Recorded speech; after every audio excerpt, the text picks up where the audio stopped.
আসসালামু আলাইকুম। আমি হাকিম রফি সরকার। বন্ধুরা আমার আমার আরেকটি গাছ নিয়ে আপনাদের মাঝে হাজির হলাম। এই একটা গাছ দেখেন আমার হাতে, এটাকে আমাদের গ্রামের ভাষায় বলে থাকে চাল সুপারি। চাল সুপারি গাছ দেখেন, আপনারা কোন ভাষায় চিনেন আমার কমেন্টে জানাবেন। অনেক দেশে অনেক ভাষায় বলতে পারেন। এটার নাম হলো চাল সুপারি গাছ। তবে এটা সুপারি ধরে নাই, সুপারি গাছের মানে চারা গাছ। এই চারা গাছের পাতার একটি গুণ সম্পর্কে আমি বলে দেই। এই চাল সুপারি গাছ অনেক মানুষের হঠাৎ করে দেখা যায় শরীরে ফুলে যায়, হঠাৎ করে আঁটু গিরা ফুলে গেছে, প্রচণ্ড ফুলে গেছে, কোনো ভাই ফুলা কমছে না। এই দেখেন, এই যে এই গাছটা, এই গাছের মাধ্যমে আপনি ফুলা থেকে চিরমুক্তি পেয়ে যাবেন।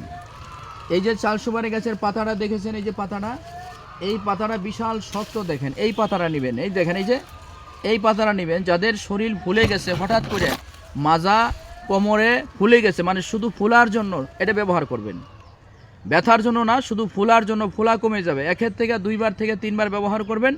ওই ফুলার স্থানে লাগাই দিবেন, ব্যথা চলে যাবে। চাপা ফুলে গেছে বা আপনার ঘাড় ফুলে গেছে, হঠাৎ করে আপনি ফুলে গেছে, এই পাতাটা এখানে খাঁটি সরিষার তেল মিক্স করবেন। এই পাতার মধ্যে তেল মিক্স করবেন। এই তেল মিক্স করার পরে সুন্দর করে একটু হালকা গরম দিবেন, হালকা গরম দিবেন। এই পাতাটা গরম দেওয়ার পরে যেখানে ফুলা আছে এই ফুলা স্থানে এভাবে লাগাই দেন। ফুলা স্থানে সুন্দর করে এভাবে পেঁয়াজ দিয়ে বাঁধতে রাখেন।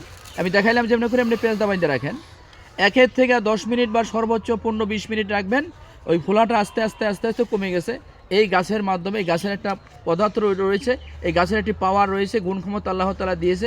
এটা ব্যথা জন্য কাজ হবে না, কিন্তু ফোলা কমে যাবে।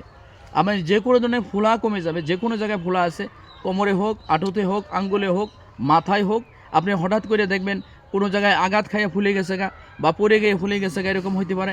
বা ফুটবল খেলায় আপনি ফুলে গেছে গা, ব্যথা স্থানে হবে না, কিন্তু ফুলার জন্য শুধু এটা ব্যবহার করবেন, লাগাবেন, ইনশাআল্লাহ ভালো হবেন। বাকিটা কমেন্টে জানাবেন, জানিয়ে পরে ব্যবহার করবেন। আলহামদুলিল্লাহ বলে শেষ করলাম। আসসালামু আলাইকুম ওয়া রাহমাতুল্লাহি ওয়া বারাকাতুহু।